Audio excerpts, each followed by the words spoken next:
చెప్పండి ఏం చెప్తారు ఈ నెట్ పేపర్ వాళ్ళు క్యాన్సిల్ చేయడానికి 3 పేపర్లు క్యాన్సిల్ చేశారు కదా ఏం చెప్తారు? సో 3 పేపర్లు అంటే ఈరోజు ఆ 3 పేపర్లు రాసిన వ్యక్తులు కానీ స్టూడెంట్స్ ఎవరైతే ఉన్నారో ఈ 3 పేపర్లు ఎందుకు క్యాన్సిల్ చేయాల్సి వచ్చింది అనే ఒక ప్రశ్నతో వాడుగా ఏంటంటే మనకి ఇంకో డౌట్ కూడా రావాలి. ఇప్పటి వరకు రిజల్ట్స్ డిక్లేర్ చేయలేదు. ఇంత 2 నెలల తర్వాత కీ పేపర్ రిలీజ్ చేసి 2 నెలల తర్వాత చేశారు. అంటే దాని అర్థం ఏంటంటే వాళ్ళు ఈ కారణాలు ఏంటి, మరి వీటికి ఇట్లాంటి ఇర్రెగ్యులారిటీస్ ఈ 3 పేపర్లలో ఉండడానికి రీజన్స్ ఏంటివి, వాటిని బయట పెట్టలేదు. వాటిని బయట పెట్టకుండా ఎందుకు మరి 64 క్వశ్చన్ పేపర్ లీక్ అని వాటికి బాధ్యులు ఎవరు, మరి బాధ్యులు ఎందుకు అట్లా చేయాల్సి వచ్చింది? ఒక ఇంత పెద్ద ఎంట్రన్స్ ఎగ్జాము అట్లాంటిది ప్రతి సంవత్సరానికి 2 సార్లు జరుగుతుంది యూజీసీ నెట్ అనేది. జూన్లో డిసెంబర్లో మళ్ళీ ఏంటంటే ఒక పద్ధతి ప్రకారం దానికి ఒక డేట్స్ ఇచ్చి ఇవన్నీ చేస్తున్నామని చెప్తూ ఉంటారు. సో ఇట్లా జరుగుతున్నప్పుడు ఏంటంటే మరి ఎందుకు దాన్ని సరిగ్గా నిర్వహించట్లేదు? సో ఈ ప్రశ్నతోటి ఏంటంటే ఒకటి, ఇప్పటి వరకు ఎన్టీఏ అనేది ఏ ఎంట్రన్స్ పరీక్ష నిర్వహించినా కూడా ఒక అనుమానాలు ఇప్పుడు అసలు తావేలేదు. వాటికి ఏదో ఒకటి ఖచ్చితంగా జరుగుద్ది అనేది అది బయటికి రాకుండా కూడా మనం చెప్పొచ్చు. సో అందుకోసమని అది బయటకు వచ్చినాయే దొంగ అవుతున్నాయి, బయటికి రాని అసలు దొంగ అవ్వట్లేదు. సో బయటికి రాని విషయాలు మనకు తెలియదు. ఇందాక నీట్ యూజీ కూడా మొన్న లీక్ అయింది, ఇంతకుముందు ఎన్ని జరిగి ఉంటాయా మరి తెలియదు కదా మనకు. నీట్ యూజీ అనేది ఒక పకడ్బందీగా బయటకు అసలు ఆ ఎంట్రన్స్ పరీక్ష రావడానికి లోపలికి వెళ్తా అంటే ఆ గొలుసులు తీసేసి మీకు పట్టీలు ఉండద్దు అవి ఉండద్దు అని బట్టలు ఇప్పేసి అవన్నీ చెక్ చేసి పంపిస్తారు. లోపల జరిగినాక అసలు క్వశ్చన్ పేపర్ తయారు చేసేటప్పుడే ఆ పేపర్ లీక్ అవుతుంది. సో ఇక్కడేమో చూపిస్తారు మనకు ఏంది, మేము ఇంత పకడ్బందీగా పటిష్టంగా నిర్వహిస్తున్నామని చెప్పేసి చూపిస్తారు. కానీ తెర వెనక జరిగేది ఏంది, ఇగో ఇది దాని లీకులు జరగడం ఇవన్నీ ఎవరు చేస్తారు? మరి తెర ముందు కనబడి సామాన్య విద్యార్థులు కష్టపడడం, కోచింగ్ సెంటర్లో కోచింగ్ తీసుకోవడము ఇట్లాంటివి జరుగుతూ ఉంటాయి. ఆత్మహత్యలు కూడా వాళ్ళే చేసుకుంటారు. తెర వెనక వాళ్ళు చేస్తారు. తెర వెనక డబ్బున్న వ్యక్తులు, ఈ రాజకీయ నాయకుల పలుకుబడే అంతే. ఎందుకంటే నీట్ యూజీ పేపర్ లీక్ అయినప్పుడు అక్కడ రాజస్థాన్లో బీజేపీ నాయకులు అందులో ఉన్నారు, బీజేపీ కార్యకర్తలు. సో అందుకోసం మరి ఏంటంటే ఒక సిస్టమిక్గా పాలక పార్టీ బీజేపీ ఉందో దానికి అనుబంధ వ్యక్తులు కానీ అందులో ఉండడము, అట్లాగే అక్కడున్న బ్యూరోక్రాట్స్ కానీ వాళ్ళందరూ కూడా ఆర్ఎస్ఎస్కు లేకుంటే వీటన్నిటికీ ఏంటంటే ఒక అవినీతిమయం. ఇప్పుడు అందుకోసమని వ్యక్తుల పేర్లు మనకు తెలుస్తలేదు. పేపర్ లీక్ అవుతున్నాయి, పరీక్షల్లో పేపర్లలో వస్తుంది, పేపర్ లీక్ అయినాయంటే అంతకంటే ఒక సైకిల్ లాగా తిరుగుతూ ఉంది. సో అందుకోసమనే ఈ సిస్టమ్, ఈ ఎన్టీఏ ఏదైతే ఉందో దాన్ని మనం రద్దు చేసేంత వరకు ఒక సిస్టమిక్ చేంజ్ అనేది రాదు అనేది మనం గుర్తించాలి ఇక్కడ. సో చివరి అంటే ఏం డిమాండ్ చేస్తా ఉన్నారు మీరు, కేంద్ర ప్రభుత్వాన్ని ఏం డిమాండ్ చేస్తారు? మేము మొట్టమొదట ఒక డిమాండ్ చేసేది అంటే ఈ ఎన్టీఏను రద్దు చేయాలి ఫస్ట్. మరి రద్దు చేసినాక వెంటనే ఏం చేయాలి? ఎన్టీఏ ముందున్న వ్యవస్థ ఏదైతే ఉందో అట్లాంటి తాత్కాలికంగా అట్లాంటి వ్యవస్థను తీసుకొచ్చి ఇప్పుడు జరగబోయే పరీక్షలు చేయాలి. కానీ భవిష్యత్తులో ఒక ప్రజలకి అట్లాగే తల్లిదండ్రులకు కానీ అట్లాగే అందులో ఆ విద్యా వ్యవస్థలో ఉన్న ఎవరైతే మేధావులు ఉంటారో వాళ్ళతోటి కానీ వాళ్ళందరితోటి కలిసిన అట్లాంటి ఒక ట్రాన్స్పరెంట్ బాడీని ఏర్పరచాలి. దాని యొక్క జవాబుతో ప్రజలకు ఉండాలి, ప్రభుత్వానికి ఉండాలి, అందరికీ ఉండాలి. దాని యొక్క ఆడిటింగ్ కూడా పూర్తిగా జరగాలి. అదేదో తెర వెనకాల జరిగే ఆ ప్రక్రియలా ఉండకూడదు. సో అట్లాంటి సంస్థను తీసుకురావాలి. ఇంకోటి ఏంటంటే ప్రతి ఒక్కటి కూడా ప్రభుత్వ ఆధ్వర్యంలో జరగాలి. అది ప్రింటింగ్, క్వశ్చన్ పేపర్ ప్రింటింగ్ అయినా, అది ఆ పరీక్ష కండక్ట్ చేసే అదైనా కూడా.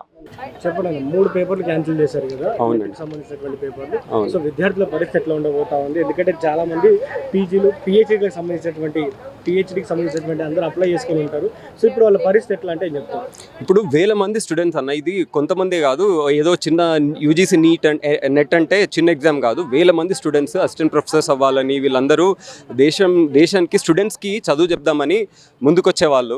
వాళ్ళ భవిష్యత్తుని ఇట్లా పెడితే వాళ్ళ ఇన్ని రోజులు, ఇన్ని వారాలు, వాళ్ళకి ఇన్ని నెలలు పట్టిందా క్యాన్సిల్ చేయడానికి మళ్ళీ ఆ ఎగ్జామ్ని? ఇన్ని రోజులు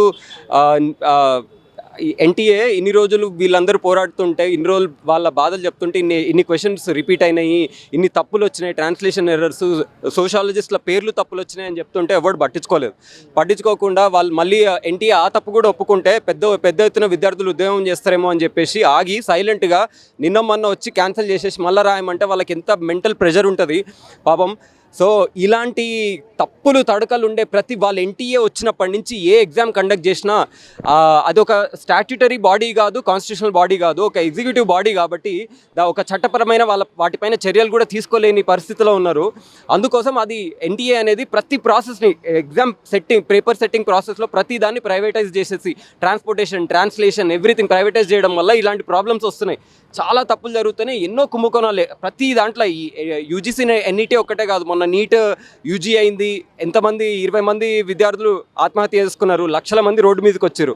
సో అది ఆ నీట్ ఒక్కటి క్యాన్సిల్ చేస్తే సరిపోదు, ఎన్టీఏది ఫైనల్ క్యాన్సిల్ చేసినప్పుడు దీని రూట్ కాజ్ ఏంది, అసలు ఫైనల్ ఎన్టీఏ అనే ఒక దరిద్రపు సంస్థను తీసుకొచ్చి ఒక అకౌంటబిలిటీ, అసలు ఎగ్జామ్స్ కండక్ట్ చేయలేని సంస్థని ఒక కాలేజ్ వాళ్ళు పెట్టే యూనిట్ టెస్టులు, అసైన్మెంట్ టెస్టులు వాటిని ఇంకా మంచిగా కండక్ట్ చేస్తారు, వాళ్ళే లీకులు అవ్వకుండా కండక్ట్ చేయగలుగుతుంటే ఇంత పెద్ద ఒక పెద్ద ఏజెన్సీని పెట్టుకొని ఎన్టీఏ అని చెప్పి అసలు ఇట్ హాస్ కన్సిస్టెంట్లీ ప్రూవ్డ్ మళ్ళీ దాన్ని అదే ప్రూవ్ చేసుకుని దట్ మేము కండక్ట్ చేయలేము ఎగ్జామ్ అని. దాన్ని ఇంకా ఈ ఎన్టీఐని రద్దు చేయకుండా ఇంకా ఏం ఆప్షన్ లేదు. అందుకోసం ఆ డిమాండ్ కోసం మేము ఇవాళ ముందుకు వచ్చాము. ఇవాళ ఎన్టీఏని రద్దు చేస్తే మీరు ఎవరు ఎగ్జామ్స్ కండక్ట్ చేస్తారంటే డైరెక్ట్గా ఎడ్యుకేషన్ సంబంధించినటువంటి వాళ్ళు కండక్ట్ చేయాలంటా ఉన్నారు ఎట్లా? అదే అండి, ఒక మంచి ప్రాసెస్ తీసుకొచ్చి విద్యావేత్తలు అందరినీ తీసుకొచ్చి ఒక స్టాట్యుటరీ బాడీయో, ఒక స్టాట్యుటరీ బ్యాకింగో, లేదంటే కాన్స్టిట్యూషనల్ బాడీనో ఒకటి క్రియేట్ చేసి ఫామ్ చేసేసి దాంతో అంటే ఒక లా ప్రకారం క్రియేట్ చేయగలిగితే విద్యా వ్యవస్థలో ప్రైవేటైజేషన్ లేకుండా అట్లీస్ట్ విద్య, హెల్త్ కేర్ ఇలాంటి బేర్ మినిమం బేసిక్ నెసెసిటీస్లో ప్రైవేటైజ్ చేయకుండా మొత్తం గవర్నమెంట్ పైన రెస్పాన్సిబిలిటీ తీసుకుంటే then we can keep them accountable also. A private entity అయితే అంత వాళ్ళకి అది ఉండదు, అంత అకౌంటబుల్గా వాళ్ళు చేయలేరు. సో ఏదో ఒక స్టాట్యుటరీ బాడీని క్రియేట్ చేసి విద్యావేత్తలందరినీ కలిపి టీచర్స్ వీళ్ళందరినీ పెట్టి ఒక స్ట్రాంగ్ సిస్టమ్ని తీసుకొస్తే, ఒక ఏజెన్సీని తీసుకొస్తే ఇలాంటి పేపర్ లీకులు జరగకుండా ఉంటాయి. సో మీరు ఏం డిమాండ్ చేస్తారు?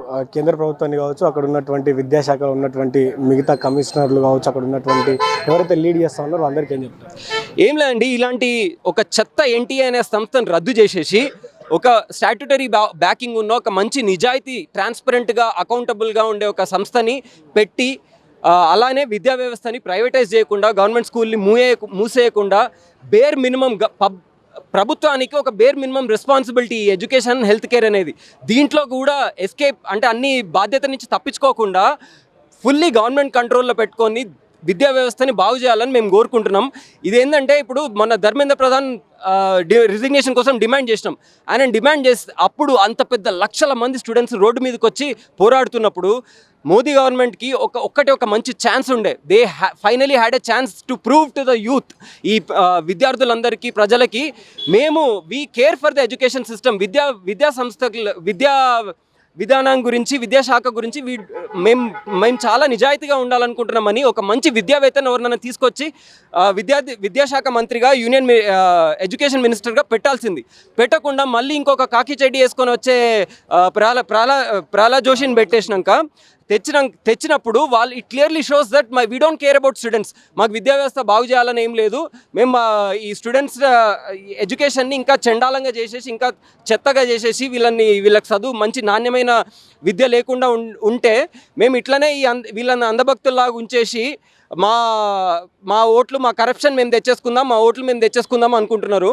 అలా కాకుండా అలా దేశాన్ని నాశనం చేస్తున్నారు. విద్యా వ్యవస్థని బాగుపరిస్తే, అట్లీస్ట్ విద్యా వ్యవస్థను బాగుపరిస్తే ఈ రాజకీయ నాయకులు ఎట్లా పైన అట్లీస్ట్ ప్రజలైనా మంచిగా చదువుకొని దేశాన్ని బాగు చేస్తారని మా అభిప్రాయం.